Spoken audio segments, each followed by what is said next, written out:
다들 오셨나요? 네. 네, 안녕하세요. 오늘은 사회처방전이 한 학기 동안 연구해온 중장년 사회적 고립 해소를 위한 한국형 타임뱅크 복지 모델 설계, 춘천을 중심으로 연구 내용을 알려드리겠습니다. 이름만 들으면 굉장히 복잡하죠? 저희 연구의 핵심 키워드인 중장년, 사회적 고립, 타임뱅크형 복지 이 세 가지 키워드를 중심으로 이해하기 쉽게 차근차근 설명해드리겠습니다. 잘 들어주세요. 자, 먼저 왜 중장년이 저희의 연구의 중심에 서게 되었는지부터 보겠습니다. 저희가 인터뷰했던 춘천 미래동행재단 중장년 사업 담당자분께서는 이렇게 말했습니다. 정부 지원 사업이 40대 중반부터 끊기는 느낌이다. 그 전에는 청년, 중장년 이후에는 시니어로 지원이 되는데 40대 중반부터 60대는 돈을 제일 많이 벌 나이라고만 보고 실제로는 지원이 거의 없다. 이 말은 우리 복지 체계 안에서 중장년이 얼마나 보이지 않는 사각지대에 놓여 있는지 압축적으로 보여주는데요. 청년도 아니고 그렇다고 고령층으로 분류되지도 않는 나이, 가족, 직장, 지역 공동체와의 관계는 느슨해지는데 제도는 여전히 당신은 돈을 벌어야 할 나이다 라고 말하는 시기입니다. 그 결과 사회적으로 고립되는 중장년이 늘어나고 있습니다. 옆에 그래프를 보시면 40대부터 60대가 가장 인구가 많은 것이 보이시죠? 베이비붐 세대가 어느덧 중장년이 되었고 인구만 많을 뿐 아니라 다른 연령대에 비해 고립 비중도 높은데요. 자, 그렇다면 고립이 무엇일까요? 선행 연구를 보면 고립은 단순히 외로움을 느낀다는 감정이 아니라 의미 있는 사회적 관계망이 부재한 객관적인 상태를 뜻합니다. 다시 말해 중장년들은 점차 이른 퇴직, 미혼, 이혼과 같은 가족 구조의 변화로 사회적 관계망이 약화되거나 경제적으로, 정서적으로 기댈 수 있는 사람이 없는 고립에 취약된 상태에 이르기 쉽다는 것입니다. 연구 결과들을 보면 사회적으로 고립된 사람은 대부분 외로움을 느끼고 우울, 불안, 건강 악화, 삶의 만족도 저하 등의 복합적인 위험에 노출되는 것으로 나타납니다. 즉 고립은 개인의 감정 문제가 아니라 지역사회 전체가 떠안게 되는 비용으로 돌아오는 구조적인 위험 요인입니다. 중장년들에게 고립 상태가 위험하다는 것은 이제 더 강조하지 않아도 아시겠죠? 네. 고립을 해소하기 위해서는 사회적 관계를 강화하는 것이 필요하다는 것도 아실 거라 믿습니다. 하지만 여전히 우리 사회에서 중장년 고립, 은둔 예방과 같은 정책은 부족한 실정입니다.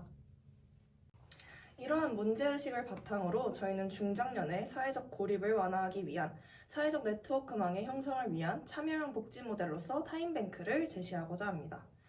여러분이 만약 중장년이라면 국가에서 복지를 해드릴 테니 복지관으로 와서 받아가세요 라고 하면 받으러 오실 건가요?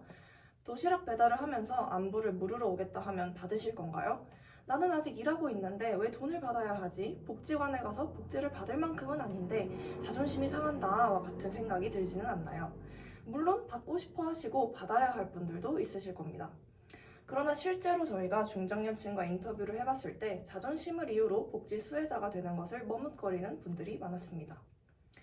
따라서 저희는 중장년 고립의 문제를 개인의 정서 문제가 아니라 관계망, 즉 복지체계의 구조적인 문제로 재규정하고자 했고 국내외 타임뱅크 사례와 춘천의 인구 사회적 구조 그리고 기존 인프라 분석을 통해서 춘천의 타임뱅크형 복지가 필요하다는 결론에 이르렀습니다.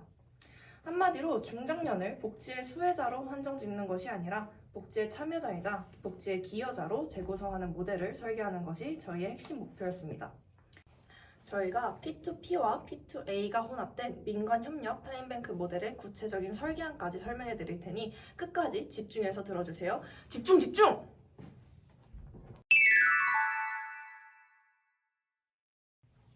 그렇다면 왜 하필 타임뱅크일까요? 타임뱅크는 내가 누군가를 위해 쓴 1시간을 타임 크레딧으로 적립했다가 나중에 도움을 받을 때 사용하는 시스템입니다. 화폐가 아닌 시간이 기준이 되며 모든 1시간은 동등한 가치로 평가됩니다. 타임뱅크는 단순한 자원봉사 제도가 아니라 에드가 칸이 말한 코어 프로덕션, 즉 시민이 복지의 서비스에 수혜자가 아니라 생산 주체로 참여하는 복지를 실현하는 제도입니다. 타임뱅크는 자산, 노동, 호혜성, 사회자본, 존중의 5가지 키워드로 요약할 수 있습니다. 중장년 고립 문제에서 타임뱅크 모델이 적합한 이유는 받기만 하는 복지에서 나도 누군가에게 도움이 될 수 있는 사람이라는 인식을 심어줄 수 있기 때문입니다. 즉 타임뱅크는 중장년을 자신의 시간을 나누는 시민이나 복지의 기여자로 재배치하는 장치이고 기존의 제공형 복지에서 참여형 복지로의 전환을 가능하게 합니다. 이를 통해 실질적인 중장년 사회적 고립 문제를 해결하고 지역 공동체 안으로 자연스럽게 편입시킬 수 있는 모델이 될 거라고 생각했습니다. 지금부터는 왜 연구지역을 춘천으로 설정했는지 설명하도록 하겠습니다. 먼저 춘천은 중장년 비율이 높고 중장년 1인 가구의 비율 또한 높은 지역입니다. 중장년을 40세에서 69세로 정의했을 때 춘천 전체 인구의 약 45%가 중장년에 해당합니다. 또한 춘천 거주 1인 가구가 5만여 가구인데 그중 2만여 가구 이상이 중장년 1인 가구입니다. 둘째, 춘천은 전입이 꾸준히 유입되는 도시입니다. 청년층의 전출이 많음에도 중장년층의 전입이 지속적으로 이루어지고 있어 전체 인구가 크게 줄어들지 않고 있습니다. 이 과정에서 기존 거주민과 전입자 사이의 정보 격차, 관계망의 차이가 전입자의 고립을 심화시킬 수도 있습니다. 셋째, 춘천에는 춘천 미래동행재단, 하나50플러스 컬처뱅크, 희망리본, 춘천 애원봄 등 중장년과 연결 가능한 복지, 고용 인프라가 구축되어 있습니다. 하지만 프로그램의 대부분이 상담, 교육, 일자리 연계 중심의 제공형 서비스입니다. 즉, 일방향적으로 도움을 받으러 오는 구조에 가까워 사회적 관계망을 형성하기에는 한계가 있습니다. 여기에서 문제의식이 이어졌습니다. 춘천에 프로그램이 없어서가 아니라 기존의 방식이 고립 문제를 해결하는데 충분하지 않다는 것입니다. 중장년은 직장이 있는 사람과 없는 사람, 자녀가 있는 사람과 자녀를 독립시킨 사람, 혼자 사는 사람 등 굉장히 이질적인 집단입니다. 그런데 중장년 복지는 이들의 다양한 욕구를 반영한 프로그램이 적습니다. 또 한 가지 중요한 점은 고립의 핵심은 서비스 부족이 아니라 관계의 단절이라는 것입니다. 제공형 복지로는 이 관계가 회복되기 어렵고 오히려 복지를 받으러 와야 된다라는 부담 때문에 적극적인 참여를 꺼리게 만들기도 합니다. 그래서 저희는 춘천이 참여형 복지인 타임뱅크형 모델을 시범 도입하기에 매우 적합한 도시라고 판단했습니다. 타임뱅크는 도움을 주고받는 과정에서 자연스럽게 사회적 관계망이 형성되는 구조이고 이것이 바로 춘천이 지금 필요한 중장년 복지의 방향이라고 생각했습니다. 이러한 분석을 바탕으로 저희는 춘천형 타임뱅크 모델을 설계하게 되었습니다. 누구니? 누가 지금? 이제부터는 저희가 설계한 춘천형 타임뱅크 이름하여 입춘 모델을 소개해드리겠습니다. 입춘은 말 그대로 봄이 시작되는 날이잖아요. 이를 따서 저희는 춘천에 입성하는 순간 중장년의 두 번째 봄이 시작된다라는 의미를 담아봤습니다. 입춘 모델은 한 줄로 정리하면 도시 중앙 거점과 생활 거점을 활용한 타임뱅크 모델입니다. 그리고 운영 방식은 개인끼리 시간을 주고받는 P2P 방식과 개인과 기관이 연결되는 P2A 방식을 같이 쓰는 구조라고 보시면 됩니다. 이때 제공되는 시간, 즉 타임 크레딧을 입춘에서는 선물이라고 표현하기로 했습니다. 이에 도시 중앙 거점으로 하나50플러스 컬처뱅크를 상정했습니다. 이곳에서 신규 가입자 상담, 타임뱅크 가입, 큰 설명회나 교육 및 소셜 다이닝 같은 메인 행사가 열립니다. 그리고 이 중앙 거점에서 동네로 뻗어나가는 생활권 거점이 있습니다. 예를 들면 행정복지센터, 작은 도서관, 동네 서점, 커뮤니티 센터와 같은 곳이 있습니다. 여기서는 소규모 모임, 취미 활동 등 다양한 일상적인 교환과 만남이 계속 이어집니다. 여러 곳에 거점이 있어서 주거지 가까이에서 활동을 하고 관계를 형성할 수 있습니다. 그럼 조금 더 이해를 돕기 위해서 그림과 함께 전반적인 타임뱅크 운영 방식을 살펴보겠습니다. 먼저 운영의 큰 세 축으로 춘천 애원봄, 춘천시 사회보장협의체, 그리고 저희의 총괄기관인 춘천 미래동행재단이 있습니다. 이 기관들이 협력기관의 확충, 운영비 지원 등의 핵심 역할을 수행해줍니다. 또 그 아래의 코디네이터는 신규 회원 상담, 협력기관과의 조정 같은 실무를 담당합니다. 또한 그 아래의 운영위원회는 기존 회원들 중 일부가 구성하며 모임 제안이나 수요를 모아서 코디네이터와 함께 현장 운영을 돕습니다.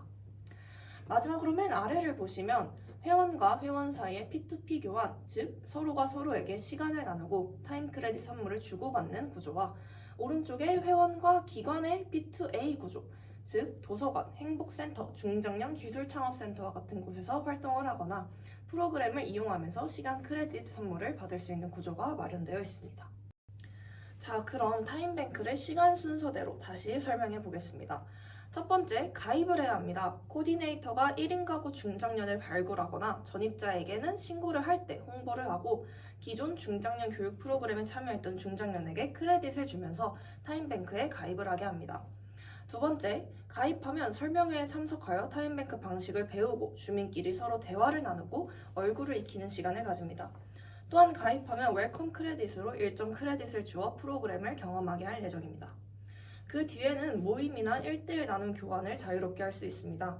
예를 들어 손뜨개 나눔 모임에서는 뜨개를 배우고자 하는 사람은 타임 크레딧을 사용하여 모임에 참가하고 뜨개를 알려주는 사람은 타임 크레딧을 얻게 됩니다. 기관에서 맞춤 프로그램을 개설하지 않고 자발적으로 관심사에 따라 모임을 형성하기 때문에 나이, 성별, 특성을 크게 고려하지 않아도 사람들이 하나로 모이기 쉽습니다. 또한 협력기관 프로그램의 일정 부분 타임 크레딧을 지불하여 배울 수 있어서 기존 사업의 순환에도 도움이 됩니다. 마지막으로 분기에 한 번씩 소셜 다이닝이라는 함께 밥을 먹고 친목을 다지는 시간도 가집니다. 이로써 춘천 미래동행재단을 통해 입춘에 가입 신청을 하면 상담과 프로그램 매칭을 거쳐서 협력기관이나 모임에서 활동을 하며 선물을 받게 되고 이를 다시 사용하는 과정에서 지속적인 시간 교환과 관계 확장이 이루어지는 선순환 구조가 만들어집니다. 더불어 정기적인 소셜 다이닝 행사 등을 통해서 이미 맺어진 인연을 굳히고 새로운 연결을 계속 만들어갈 수 있도록 설계하였습니다. 그렇다면 입춘이 앞에서 얘기한 중장년 고립 문제 해결에 어떤 도움을 줄 수 있을까요? 저희는 입춘의 의의를 크게 두 가지로 정리했습니다. 첫째는 중장년을 수혜자가 아니라 기여자로서 다시 세운다는 점입니다. 이로써 제공형 복지에서 참여형 복지로의 전환을 이끌 수 있습니다. 기존의 복지는 어려운 분들에게 무엇을 주느냐에 초점이 맞추어져 있었습니다. 그래서 중장년 분들 입장에서는 난 아직 돈을 벌고 있는데 왜 복지를 받아야 하지? 내가 복지 대상이 되는 건 좀 자존심이 상한다 라는 감정이 들 수밖에 없습니다. 입춘에서는 그 시선을 완전히 바꿉니다. 내가 가진 경험, 시간, 기술이 타임 크레딧으로 기록되고 그 시간을 다른 사람에게 나누는 순간 이미 복지의 기여자가 됩니다. 둘째, 관계망을 실제 행동과 기록으로 만들어냅니다. 입춘에서는 단순히 말로만 관계를 만들자는 것이 아닙니다. 입춘이 하려는 일은 혼자 있는 상태에서 다시 연결될 수 있는 상태로 옮겨주는 관계 인프라 역할을 제공하는 것입니다. 내가 참여한 모임, 내가 도와준 시간, 내가 받은 도움들이 타임 크레딧인 선물로 기록되며 정기적인 멤버십 데이, 소셜 다이닝, 동네 거점 모임들을 통해서 반복해서 얼굴 보는 사람들을 만들어줍니다. 이게 중요한 이유는 고립이라는 것이 단순히 내 곁에 사람이 없어서만이 아니라 사실 관계는 있는데 내가 그걸 관계로 느끼지 못해서 고립이 더 깊어지는 경우도 많기 때문입니다.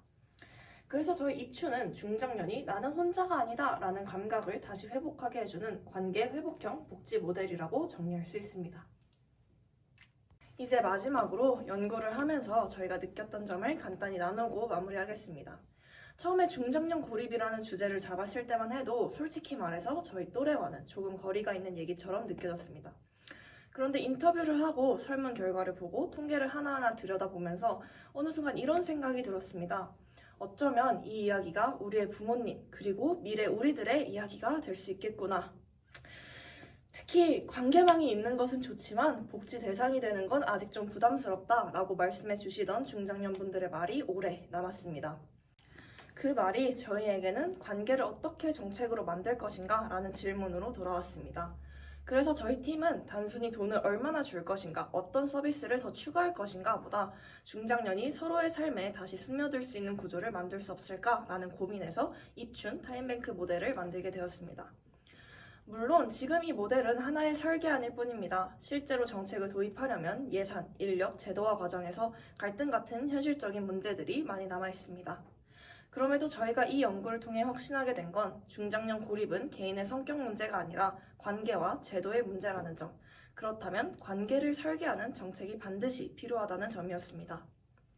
이 영상을 보시는 여러분도 중장년 복지가 진짜 중요하구나, 타임뱅크처럼 관계 자체를 설계한 복지가 하나쯤은 꼭 필요하겠다 라는 생각을 한 번이라도 해보셨다면 저희 연구는 이미 절반은 성공했다고 생각합니다.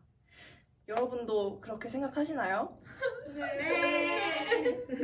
입춘이 언젠가 실제 춘천에서 그리고 나중에는 다른 지역에서도 중장년의 두 번째 봄을 여는 작은 시작이 되기를 바라며 지금까지 중장년 사회적 고립 해소를 위한 한국형 타임뱅크 복지 모델 입춘을 설계한 사회처방전 팀이었습니다.